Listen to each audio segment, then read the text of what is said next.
Graça e paz, queridos irmãos. Estamos de volta pela graça do Senhor, depois de um período de férias e um outro período de férias forçadas. Estamos aqui com a voz meio arranhando, mas estamos aqui, para a graça de Deus. As crianças já estão descendo para as salinhas, as professoras já estão esperando lá, para aprender um pouco mais a respeito de Jesus. Amém. Estava com saudade já, gente. Foi um bom tempo afastado. Mas, graças a Deus, estamos de volta. Me perdoem pela voz rouca. Amém. Tem um aviso, dia 5 de março, que é o primeiro sábado do mês de março, nós vamos ter aqui o Encontro das Mulheres. Tem sido muito bom, tem sido muito legal. Então, vai ter é o terceiro já, né? Terceiro encontro das mulheres. E os homens, enquanto isso, né, ficam aí, né, cuidando das crianças. Sua vez. Amém. Outra coisa muito legal, ontem nós tivemos o retorno do encontro dos jovens. Quem teve aqui? Cadê os jovens que estiveram aqui? Amém. Foi bom, né, gente? Foi bom, foi um tempo muito bom aqui de compartilhar da palavra, mas melhor ainda de ter a comunhão, da galera estar junto de novo, da galera poder se encontrar mais uma vez. Isso foi realmente muito bom, muito gostoso. Isso que é igreja, meus irmãos. Igreja não é simplesmente momentos de culto. São 1h30 que a gente passa aqui juntos uma vez por semana, num domingo, mas é a vida da igreja que nos faz ser igreja de verdade, é o todo dia, é o compartilhar, é o estar juntos. É esse momento de comunhão que nós podemos ter, esse momento que a gente pode ser irmãos uns dos outros. E é mais ou menos isso que nós vimos ontem no encontro dos jovens. É mais ou menos isso que a gente vê no encontro das mulheres quando acontece aqui. É mais ou menos isso que a gente vê quando a gente está doente e a gente recebe uma ligação. E eu quero te agradecer pelas suas orações, pela sua preocupação e pelas suas mensagens de carinho e de desejo de melhoras. Foi muito especial. Isso é igreja. E é sobre isso que eu queria compartilhar com você hoje de manhã. Sobre essa coisa de ser igreja. Sobre esse negócio que foi inventado por Jesus Cristo, quando ele disse, eu vou fundar a igreja a respeito dessa verdade, Pedro, que você acaba de dizer, de que eu sou Cristo, o Filho do Deus vivo.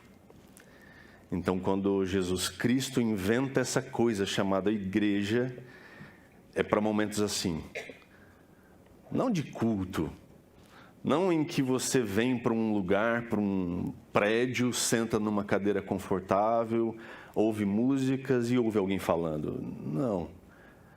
É a vida que a gente tem. É a vida em comunidade. É a vida de amor mútuo. E eu queria entender com você um pouco sobre isso. Eu tive, nesse período de férias e afastado por conta do Covid, conversando com algumas pessoas, com alguns pastores, colegas, perguntando como é que ia a sua igreja.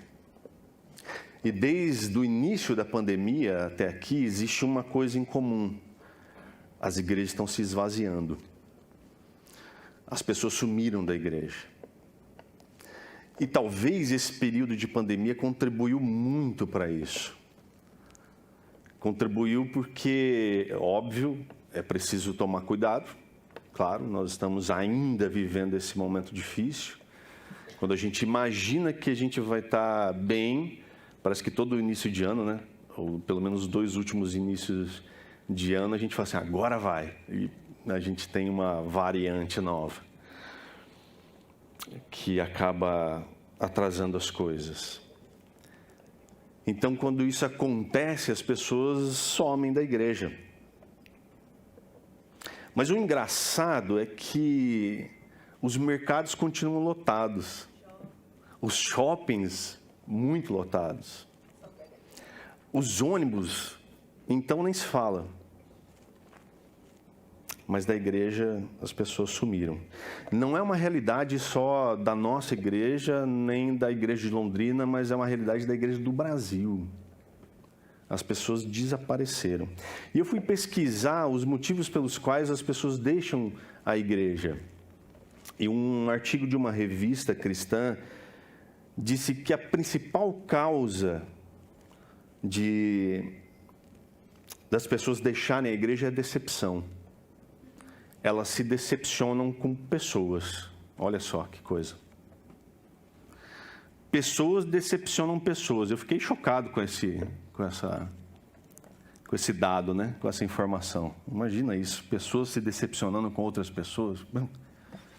Que coisa, né?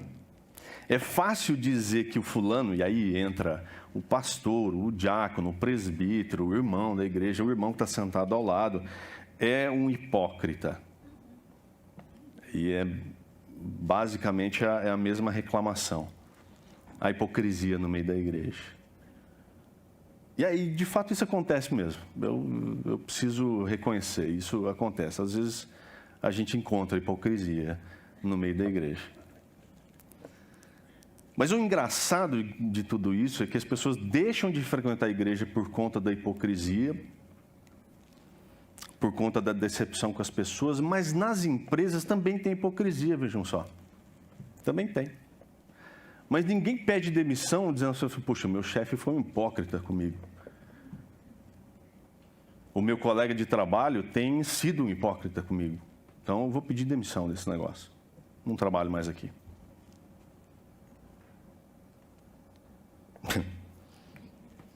As pessoas não pedem demissão por isso. No mundo há hipócritas. Mas ninguém quer sair do mundo por causa disso. Mas da igreja, sim. Uma outra causa, e eu acho que essa faz mais sentido, é a falta de maturidade espiritual. Como não há crescimento espiritual, também as pessoas não criam raízes. Aí sim faz mais sentido. Porque se não cresce espiritualmente, as raízes não são profundas. E se as raízes não são profundas, qualquer motivo é motivo. E aí as pessoas, por causa de um vento qualquer, elas mudam de igreja. Mas como a igreja tem aos montes, e de tudo que é tipo, e aí você pode imaginar tudo que é tipo mesmo, não dá para a gente generalizar e colocar todo mundo no mesmo saco, né? Dizer que é tudo farinha do mesmo saco. Não dá para fazer isso. Tem igreja que é diferente. A nossa, por exemplo, obviamente. A nossa não tem nada disso.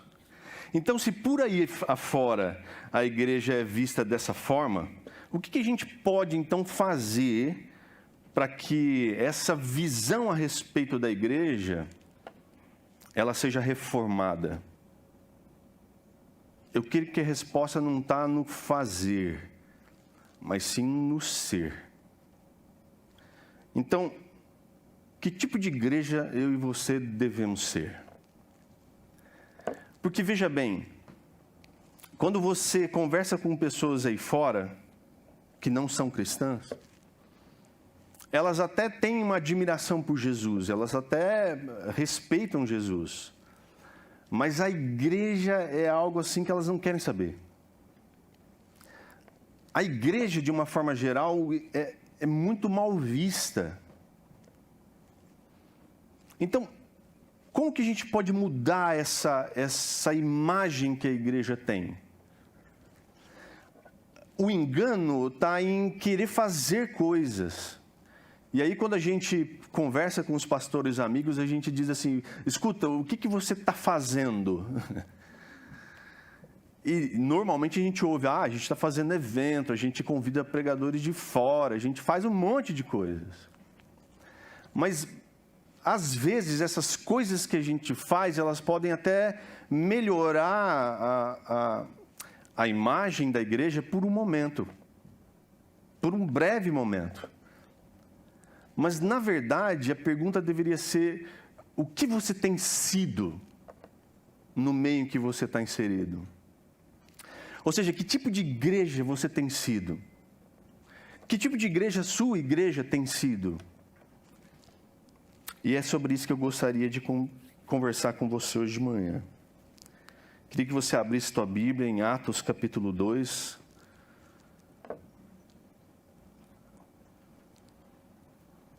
E entender primeiro o que é que nos faz ser igreja. Lucas vai relatar aqui no capítulo 2 a pregação de Pedro, ou seja, a proclamação do Evangelho. Quando o Espírito vem sobre eles e os capacita, Pedro se levanta e começa a pregar para uma multidão que estava ali. E essa pregação ela é carregada de significado. E o resultado dela é uma igreja. O que acontece no final dessa pregação, depois do apelo de Pedro, quando Pedro chama as pessoas à frente, mais de 3.000 pessoas levantam as mãos e se torna uma igreja.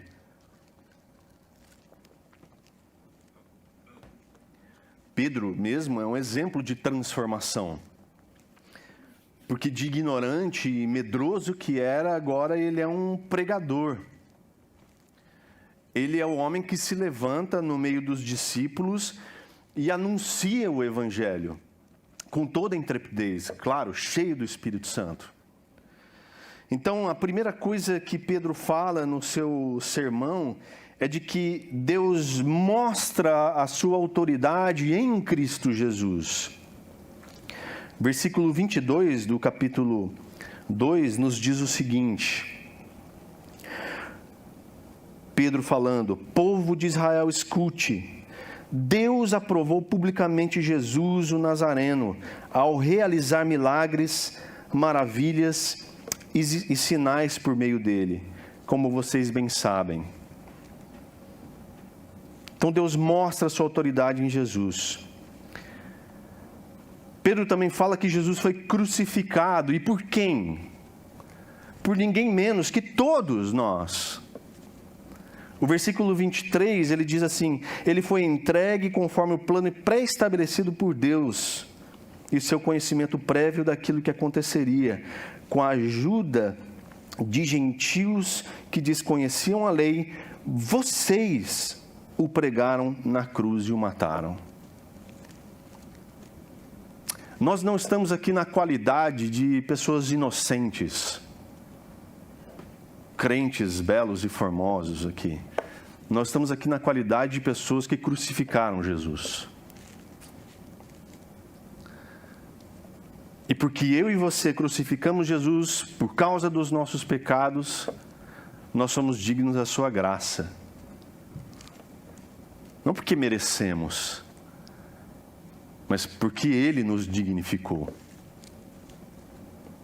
Ele também diz que Deus não deixou Ele preso naquela cruz. Não deixou Ele morto naquela cruz, mas Deus o ressuscitou. Que é a prova definitiva do seu poder e cumprimento das profecias. Ele diz isso dos versos 24 ao 32. E eu gostaria que você lesse isso em casa. Que é uma bela de uma exposição a respeito do que Deus fez, levantando Jesus novamente da morte, ressurreto, prova do seu poder. Mas não só isso, Deus também o empossou como Senhor. E Ele está à direita de Deus. Versos 33 a 36, ele diz o seguinte: Ele foi exaltado ao lugar de honra à direita de Deus, e conforme havia prometido, o Pai lhe deu o Espírito Santo, que Ele derramou sobre nós, como vocês estão vendo e ouvindo hoje. Pois Davi não subiu ao céu, e no entanto disse: O Senhor disse ao meu Senhor: sente-se no lugar de honra à minha direita, até que eu humilhe seus inimigos e os ponha debaixo de seus pés. Portanto, saibam com certeza todos em Israel que a esse Jesus que vocês crucificaram, Deus fez Senhor e Cristo. Aleluia. Mas não só isso. Ele recebeu o Espírito para derramar sobre nós. Olha só o que diz o verso 34. Pois Davi não subiu ao céu e, no entanto, disse: o Senhor disse ao meu Senhor: sente-se no lugar de honra à minha direita, até que eu humilhe os seus inimigos e os ponha debaixo dos seus pés. Portanto, saibam que com certeza todos em Israel, que esse Jesus que vocês crucificaram, Deus fez Senhor e Cristo. Ele derrama sobre nós do teu Espírito Santo. Então, todo aquele que se arrepender, no verso 37, todo aquele que invocar o nome do Senhor será salvo, no verso 21, e crendo são batizados, sendo salvos de uma geração corrompida, no verso 40. Se eu e você estamos nessa qualidade, então nós somos igreja. Então nós somos enxertados num corpo, no corpo de Cristo. Então nós somos igreja. Agora que nós somos igreja, então que tipo de igreja a gente deve ser? É muito interessante que as pessoas que ouviram Pedro aqui começaram a dizer assim: puxa, essa palavra quebranta o nosso coração. Então o que a gente faz agora? O que a gente deve fazer? E Pedro diz: se arrependam e sejam batizados. E ali nasce uma mega igreja. Uma igreja muito grande, de mais de 3.000 pessoas. E aí o texto a seguir nos diz o seguinte, verso 42. Todos se dedicavam de coração ao ensino dos apóstolos, à comunhão, ao partir do pão e à oração. Havia em todos eles um profundo temor e os apóstolos realizavam muitos sinais e maravilhas. Os que criam se reuniam num só lugar e compartilhavam tudo o que possuíam. Vendiam propriedades e bens e repartiam dinheiro com os necessitados. Adoravam juntos no templo diariamente, reuniam-se nos lares para comer e partiam o pão com grande alegria e generosidade, sempre louvando a Deus e desfrutando a simpatia de todo o povo. E a cada dia o Senhor lhes acrescentava aqueles que iam sendo salvos. Vamos orar mais uma vez? Pai, em nome de Jesus, eu quero clamar a Ti nessa hora, Pai, pelo Teu Santo Espírito que sonda os nossos corações. Eu quero pedir, Deus, que em nome de Jesus o Senhor prenda a nossa atenção. Toma cativo o nosso entendimento e o nosso coração nessa manhã. Afasta de nós todo o sono. Afasta de nós, Pai, em nome de Jesus, toda distração, para que a Tua palavra seja da melhor forma possível absorvida, Senhor. Nós clamamos a Ti em nome de Jesus, Pai, que a Tua palavra que causa tanta transformação possa transformar-nos nessa manhã. Em nome de Jesus. Amém, Senhor. A primeira coisa que me chama a atenção aqui é que ele diz que todos se dedicavam de coração. O que é se dedicar de coração? Algumas versões trazem aí perseveravam, né? Todos perseveravam. O que é esse negócio de se dedicar de coração? O que isso significa? O que é ser dedicado de coração ao ensino, à comunhão, ao partir do pão e à oração? A gente sabe que as coisas são importantes na igreja, de que tem gente dedicada, que se dedica à igreja e às coisas da igreja. E a gente sabe também que tem outras que não são tão dedicadas. Mas o dedicar-se de coração me chamou a atenção. Porque se dedicar é uma coisa, Então a gente percebe que tem pessoas dedicadas, mas se dedicar de coração, o que é isso? A palavra diz, em algumas versões, perseveravam, outras dizem, continuavam firmes. Olha só que interessante. A palavra traduzida aqui para dedicavam, ou perseveravam, ou continuavam firmes, ela literalmente quer dizer persistir em alguma coisa, ser fiel a alguma coisa, ligar-se a alguma coisa, ocupar-se desta coisa, estar engajado ativamente. Olha, essa é a palavra do momento, engajamento, né? Devotar-se a alguma coisa, manter-se firme em alguma coisa, continuar, perseverar e gastar muito tempo com. Então, o dedicar-se de coração é tudo isso aqui. É gastar tempo com, é ocupar-se disso, é estar engajado ativamente, é devotar-se, é manter-se firme. E a palavra diz que todos estavam assim. Todos estavam dedicados de coração. A quê? Ao ensino, à comunhão, partir do pão e à oração. Essas 4 coisas.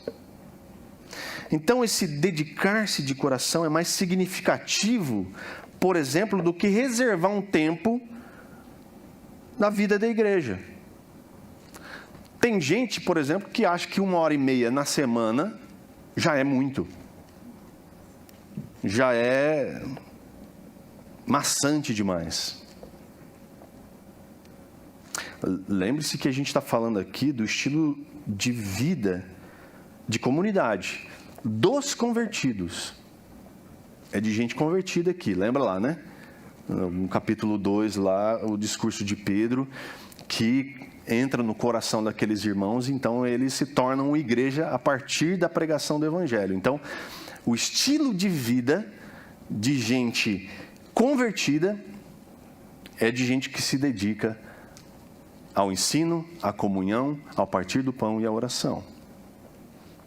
Às vezes eu fico pensando se as pessoas tentam ter um monte de ideias, de programas, de métodos, de visão de crescimento de igreja. Quando, para mim, na verdade, a roda já foi inventada. E a roda é esse versículo 42 aqui, que a gente tem estampado. Esse, para mim, é um modelo de igreja eficiente, que cresce, igreja de verdade, igreja autêntica. Mas, então vamos pensar nessa dedicação, nessas 4 coisas aqui. A primeira delas diz que nós devemos ser dedicados ao ensino dos apóstolos. O que é esse tal de ensino dos apóstolos? Olha só o que Paulo fala em Efésios capítulo 2, versículo 20. Ele diz assim: juntos somos edificados sobre o alicerce dos apóstolos e dos profetas, e a pedra angular é o próprio Cristo. Então, o ensino dos apóstolos é tudo aquilo que o Senhor Jesus deixou para mim e para você, para que nós transmitíssemos. Ou seja, quando Jesus chama os seus discípulos, lá em Mateus capítulo 28, versos 19 e 20, diz assim: pessoal, seguinte, última instrução, mais importante para você: vão e façam discípulos de todas as nações, batizando-os em nome do Pai, do Filho e do Espírito Santo, e ensinem esses novos discípulos a obedecerem todas as ordens que eu lhes dei. Então é muito bom quando a gente ouve ensinamento desses, de boas pessoas por aí, né? Mas nada melhor do que a gente conhecer esse ensino dos apóstolos, que é a palavra de Deus que está na minha e na sua mão, ao meu e ao seu alcance. Então, quando eu ouço qualquer que seja essa pessoa, famosa ou não, nada melhor do que ouvir e ser abastecido pelos ensinamentos dessa pessoa, do que submeter tudo isso que nós ouvimos às Escrituras.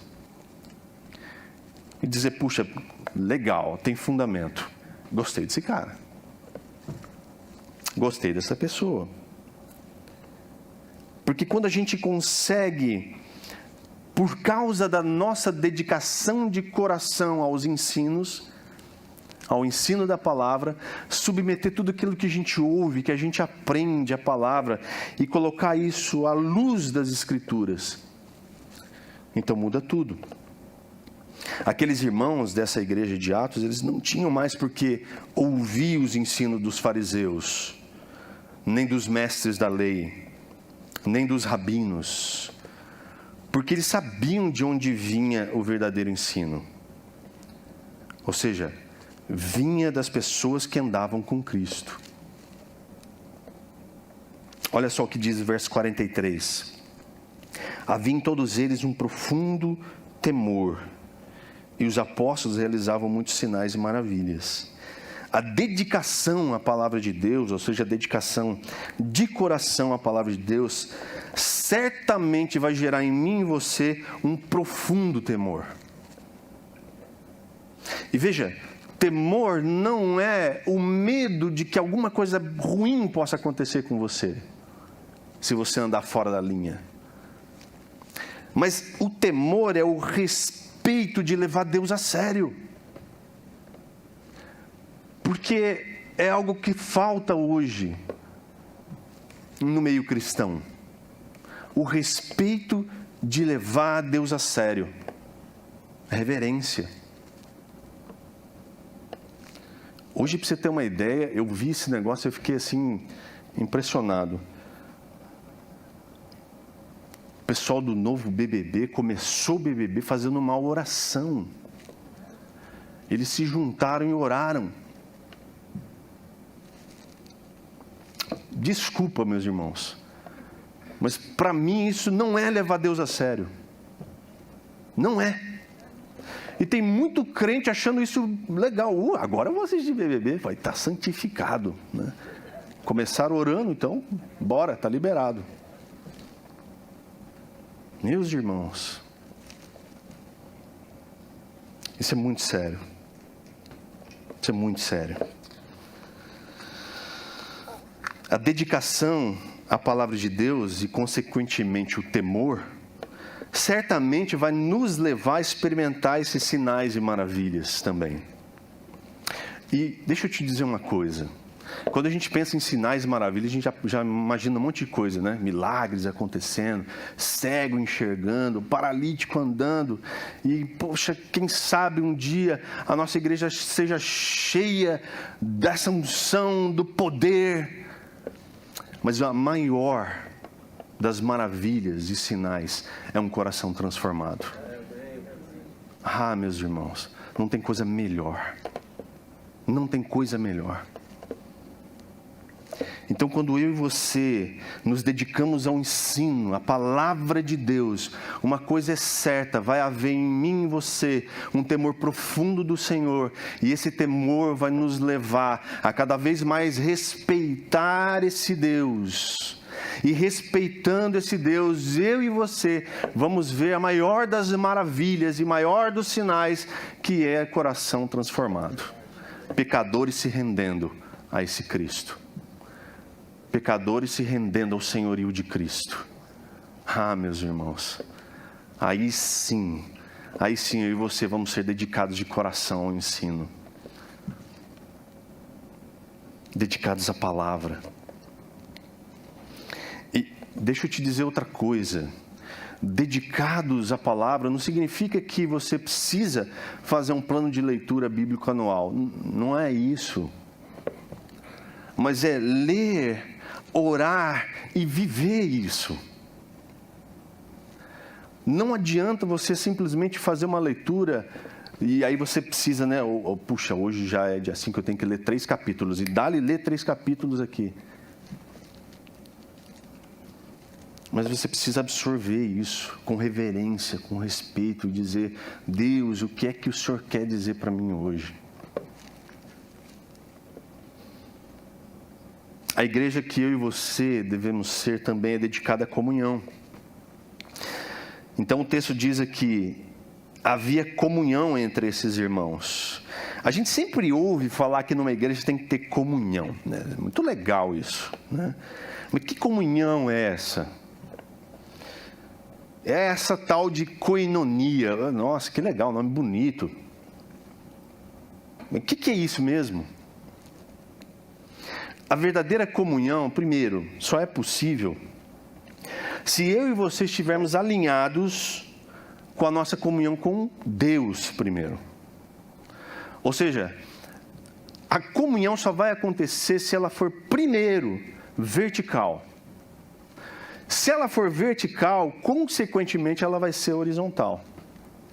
Então, se eu e Deus estivermos bem alinhados, bem juntos, bem unidos, então provavelmente eu e você também seremos assim. Isso vale para qualquer tipo de relacionamento, inclusive o casamento.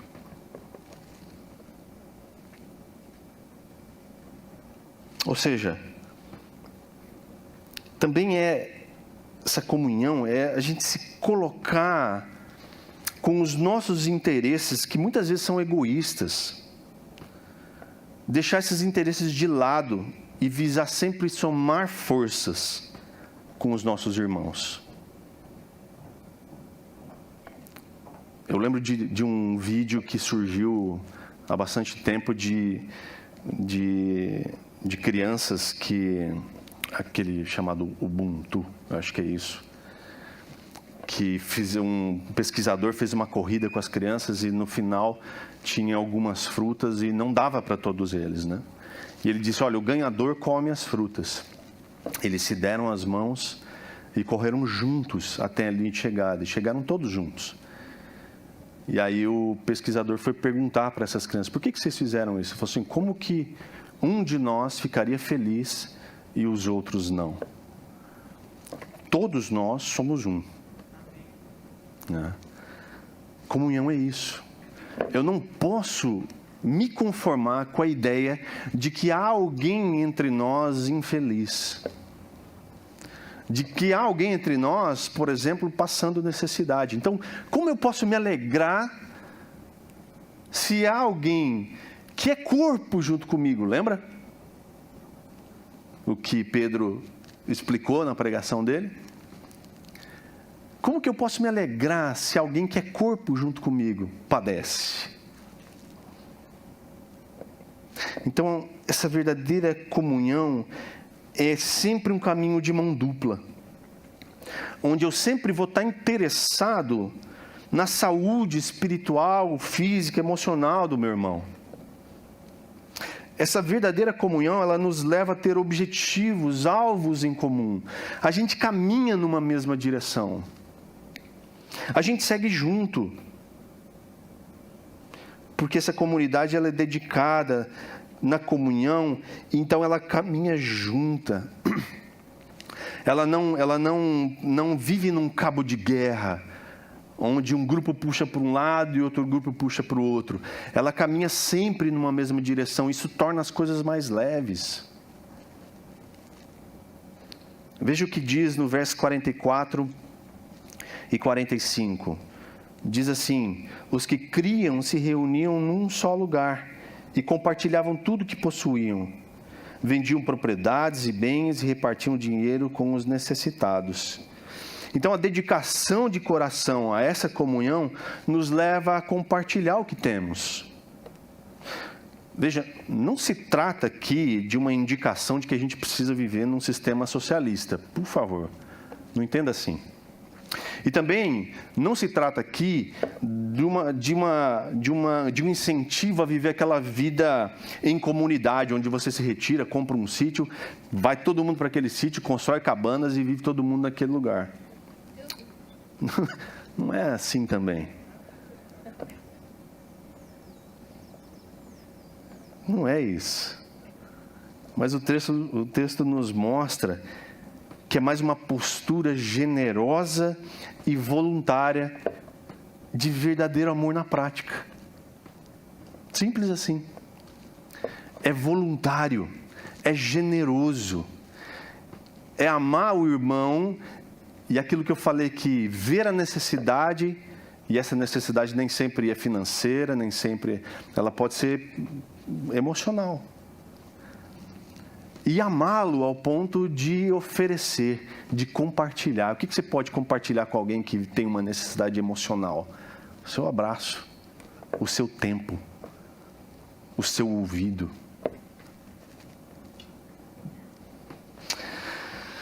A dedicação de coração à comunhão certamente era fruto de uma relação profunda com Deus. Porque olha só o que diz 1 João 3, 16 e 17. Sabemos o que é o amor, porque Jesus deu sua vida por nós. Portanto, também devemos dar a nossa vida por nossos irmãos. Se alguém tem recursos suficientes para viver bem e vê um irmão em necessidade, mas não mostra compaixão, como pode estar nele o amor de Deus? Gente do céu, você percebeu a profundidade disso daqui? Às vezes a gente lê a palavra de Deus de uma forma muito relapsa, muito rasa, muito superficial. Mas está dizendo aqui que se eu vejo um irmão passando necessidade e eu não tenho compaixão dele, eu não estendo a mão para ele, ele faz um questionamento aqui, o João. Ele diz assim, como é que pode estar nele o amor de Deus? De novo, a respeito da dedicação ao ensino. Precisamos ter respeito por quem Deus é, ou seja, também pela sua palavra. A dedicação à comunhão pressupõe fé comum, unidade e amor mútuo. Isso precisa haver entre nós, isso precisa acontecer entre nós, isso precisa ser prática entre nós. A igreja que nós devemos ser também é dedicada no partir do pão. A ideia do partir do pão aqui, ela pode indicar duas coisas. A primeira delas é de que, de fato, eles compartilhavam as suas refeições. Então, eles estavam juntos e comiam juntos mesmo. Fazia junto a panela o tempo todo. A segunda coisa é a ideia de que se refere à ceia do Senhor. Eu creio que são as duas coisas. Porque se você olhar 1 Coríntios 11, por exemplo, Paulo vai descrever essa festa ágape que era chamada, que eram verdadeiras refeições em que todo mundo trazia um pouquinho da sua casa, comiam juntos e no final eles tinham um momento de memorial da ceia. Então esse tipo de relacionamento entre os irmãos de uma comunidade gerava alegria e generosidade. Tem coisa melhor que esse negócio de junta-panela? Às vezes a gente se reluta um pouco de fazer, né? Porque dá trabalho e aquela coisa toda e tal, tem que sair de casa. Mas quando a gente está junto, quando o junta-panela acontece, é bom. É ou não é? É bom. Porque a gente ri junto, a gente fala junto e a generosidade é estampada ali. Então a gente come um pouco da coxa do frango de um, a gente come um pouco do cuscuz do outro, e a gente faz uma festa. Então aquela igreja era assim, se reunia para comer junto e se reunia para celebrar a ceia do Senhor. Mas a ideia principal aqui é que essa igreja dedicada de coração ama adorar a Deus junto. No templo. Isso quer dizer que havia um lugar em comum onde eles se encontravam com o objetivo em comum, adorar a Deus. Então é por isso que eu e você saímos todo domingo para estar aqui às 10 da manhã. Vou repetir, 10 da manhã. Eu vou repetir mais uma vez, 10 da manhã. Quando a gente começa com o prelúdio, né? Que o Jailton, alguém ali no teclado, toca uma música só instrumental, para a gente já entrar no ambiente de culto, de adoração juntos. Depois a gente começa a cantar músicas juntos. E para ser bem franco com você, assim, às vezes a gente fala assim, música aí, música ruim, música boa. Gente, são músicas de adoração ao Senhor. Contanto que elas sejam bíblicas. E as nossas músicas são bíblicas. São bíblicas. Elas podem não ser hinos, né? Os hinos antigos. Mas elas são bíblicas. E às vezes a gente tem muito preconceito com músicas. Mas é um momento de adoração, meus irmãos, não é de análise. A gente às vezes analisa a letra, analisa o cantor, analisa os instrumentistas, né? Não é momento de análise, é momento de adoração. É um momento que você fecha os teus olhos e junto com a comunidade que canta, você canta ao Senhor. Você canta ao Senhor. Não para você mesmo, nem para o vizinho. O vizinho vai ver que você tem uma voz boa, vai ver, mas não é para ele, é para o Senhor. O vizinho também pode ver que você é desafinado, vai ver, mas não é para ele, é para o Senhor. E o Senhor te fez assim, desafinado mesmo. E essa adoração desafinada, quando você bate palma fora do compasso, é essa adoração que o Senhor gosta, porque Ele te fez assim. E o mais incrível de tudo isso é que Ele se inclina para ouvir a sua adoração. Ele está lá junto dos seus anjos e a melhor adoração que existe é essa dos anjos, porque é perfeita, né? Ele está lá no meio dessa adoração que acontece 24 horas, mas Ele se inclina para ouvir a adoração do seu povo. E é do seu povo. Povo pressupõe pessoas, coletivo.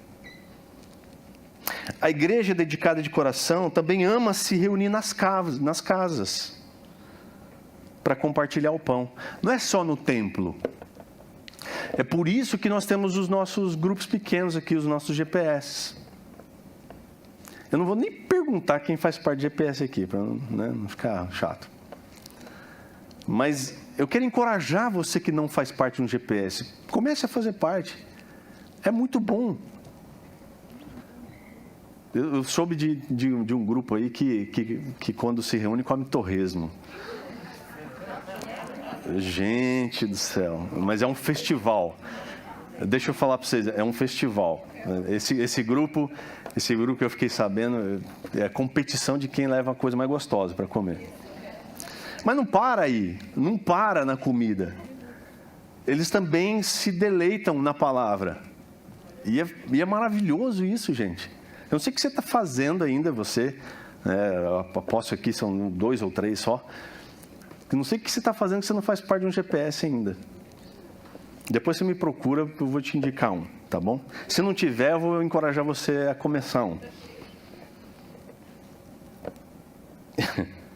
Mas essa igreja dedicada à comunhão, ela se reúne tanto no templo quanto nas casas. E olha só isso aqui. Algumas versões falam aqui no verso 46 que havia simplicidade, singeleza, que nos faz entender que o ambiente da igreja dedicada é um ambiente, um terreno sem pedras e sem espinhos. Olha que coisa interessante. Mas aí talvez a sua mente rápida deve ter pensado assim, puxa, mas fulano não é um terreno sem pedra e espinho, não. É que nós devemos ser esse terreno. Eu e você precisamos ser esse terreno, sem pedras e sem espinho. É por isso que a ceia do Senhor é um dos momentos tão importantes da vida da igreja. Porque representa a comunhão entre nós. Irmãos e irmãs ligados pelo grande amor de Jesus Cristo. Na verdadeira comunhão não tem espaço para predileções. Não tem espaço para panelinhas. Porque todo mundo é lavado e remido pelo sangue do Cordeiro, assim como eu. Então ele é meu irmão, é minha irmã. A igreja que a gente deve ser, por último, é dedicada à oração. A oração de uma igreja dedicada, ela é sempre teocêntrica. Ou seja, ela sempre tem mais a ver, essa oração tem mais a ver com Deus do que com a gente mesmo. Às vezes a gente tem uma tendência de nos colocar no centro da oração. Já viu isso ou não? Tenho certeza que com você isso nunca aconteceu. Mas em Mateus 6, Jesus nos dá uma dica sobre o tipo de oração que deve ser feita por uma igreja dedicada de coração à oração. Em primeiro lugar, é uma oração de adoração a Deus, porque reconhece o lugar de Deus. Ele diz lá: santificado seja o teu nome. Deus tem um lugar que é de santificado, de entronizado. É uma oração também de devoção, de submissão a Deus, porque a gente pode declarar: seja feita a tua vontade, não a nossa. Também é uma oração de dependência de Deus, porque reconhece que eu e você não podemos nada sem Ele. Ele diz: dá-nos hoje o pão de cada dia. Sem Deus nem isso a gente pode ter.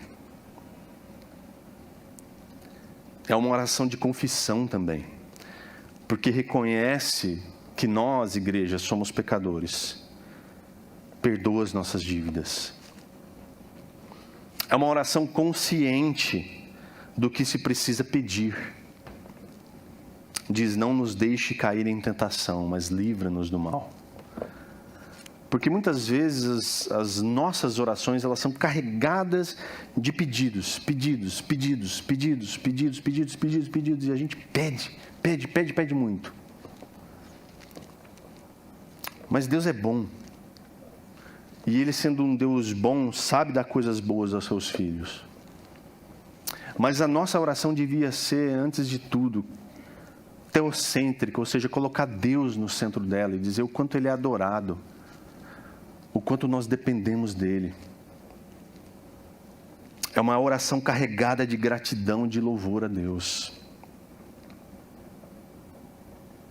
Também é uma oração confiante em Deus. Muitas vezes a gente ora as coisas, mas paira aquela dúvida de: será que Deus está ouvindo mesmo? Então, por via das dúvidas, eu vou ser insistente, eu vou lá e martelo: Deus dá, Deus faz, Deus converte. Afinal de contas, né, eu vou ter que bater.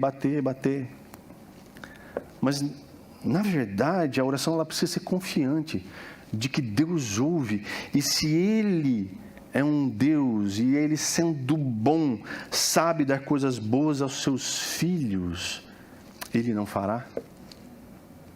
Mas aquilo que a gente precisa, não aquilo que a gente quer. Então, muitas vezes, as respostas de Deus às nossas orações é um belo e sonoro não. Ou às vezes é um ainda não. Então, para concluir, meus irmãos, o resultado de nós sermos uma igreja dedicada de coração ao ensino bíblico, à comunhão, ao partir do pão e às orações, é que eu e você podemos desfrutar da simpatia de todo o povo. Olha só o que diz o verso 47. Sempre louvando a Deus e desfrutando a simpatia de todo o povo. E a cada dia o Senhor lhes acrescentavam aqueles que iam sendo salvos. Então, o resultado disso é de que nós vamos desfrutar da simpatia daqueles que estão ao nosso redor. Porque essas pessoas vão ver em nós essa dedicação. Vai ser notório, vai ser perceptível. Então, todo aquele que está ao nosso redor, que um dia teve alguma cisma em relação à igreja, vai olhar para aquele grupo de irmãos na cidade universitária, em Londrina, e vai pensar assim: opa, peraí, essa igreja é diferente. Porque eles são dedicados. Olha como eles são dedicados. E olha como eles se amam. Olha como eles creem na palavra, vivem a palavra. Olha como eles têm comunhão uns com os outros. Olha como eles oram. E a cada dia o Senhor vai acrescentando aqueles que vão sendo salvos. Não é aquele trabalho de ganhar almas para Jesus, que você tem que ganhar almas para Jesus, irmãos. Esse é o trabalho do Espírito. O nosso trabalho é ser igreja. O nosso trabalho é ser dedicado no ensino, ser dedicado na comunhão, ser dedicado no partir do pão, ser dedicado na oração. Com isso, eu e você faremos diferença lá fora, nas nossas conversas, nas nossas atitudes, e falar do Evangelho vai ser muito mais fácil, porque é o Espírito atuando em nós. Então, uma pergunta para mim, para você nessa manhã é: a minha participação nessa comunidade, nessa igreja, tem feito com que ela se pareça com a igreja que a gente deve ser? Ou seja, a minha participação na IB Catuaí faz com que a IB Catuaí se pareça com essa igreja que a gente deve ser? E a outra pergunta é: como seria a igreja, essa igreja aqui, se todos os membros fossem iguais a você? Na participação, na comunhão, no ensino, na oração. Que em nome de Jesus você possa responder essa pergunta orando, colocando isso diante de Deus e buscando em Deus qual é a sua parte nisso tudo. Vamos orar? Queria que vocês colocassem de pé.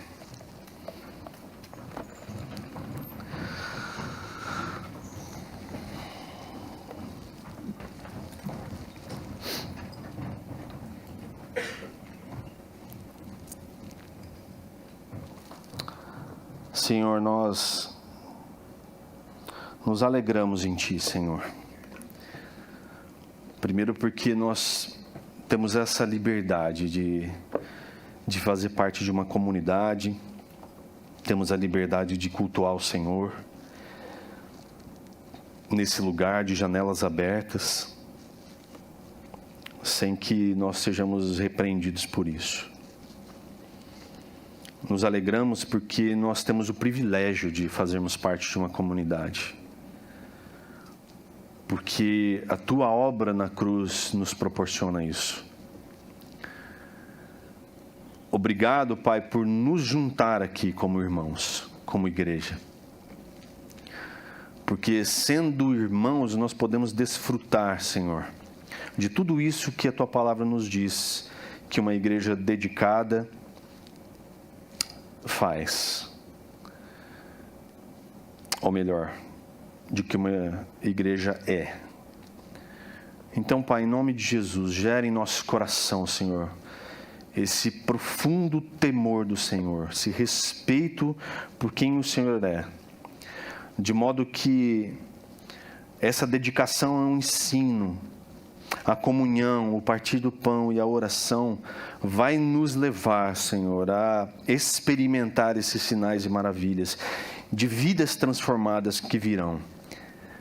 Porque se formos essa igreja, Senhor, tenho a certeza, Pai, de que muitas pessoas olharão para nós e desejarão ter o que temos.